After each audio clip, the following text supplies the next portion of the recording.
Syedaralun, banjir yang terjadi di Kota Waringin Barat, Kalimantan Tengah selama 2 hari ini mengakibatkan habitat orangutan terganggu.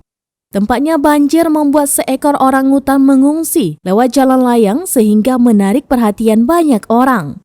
Video viral aksi orangutan berjalan dan naik pagar jalan umum di Kobar ini sontak mendapat banyak komentar di medsos. Sejumlah anggota berpakaian tentara tampak membantu menggiring jalan kepada orangutan yang tersesat dari lingkungannya tersebut. Sekarang, orangutan tersebut sudah berhasil digiring di hutan terdekat yang kering berkat bantuan anggota TNI yang menggiringnya ke lokasi yang kering.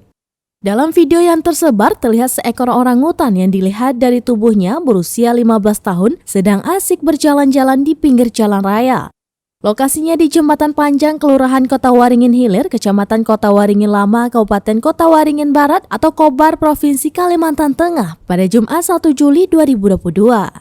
Kepala Badan Konservasi Sumber Daya Alam atau BKSDA Kalteng, Nur Patria, saat dikonfirmasi tribunkalteng.com menjelaskan, jika orangutan itu ke jalan raya karena habitat hutannya banjir, tidak ada pohon yang tinggi.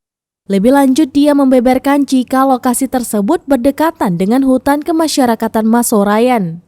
Tim Seksi Wilayah 2 Pangkalan Bun yang berada tak jauh di lokasi dengan cepat meluncur untuk menyelamatkan dan menggiring ke hutan terdekat yang masih kering.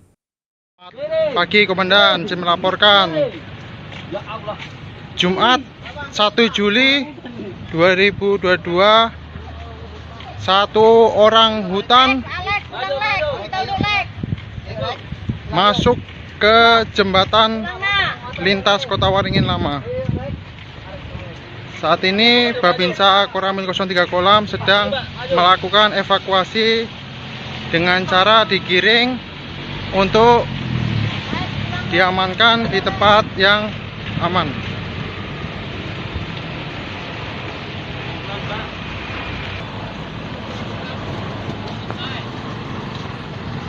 Arek, ayo pulang ya, terus aja namanya.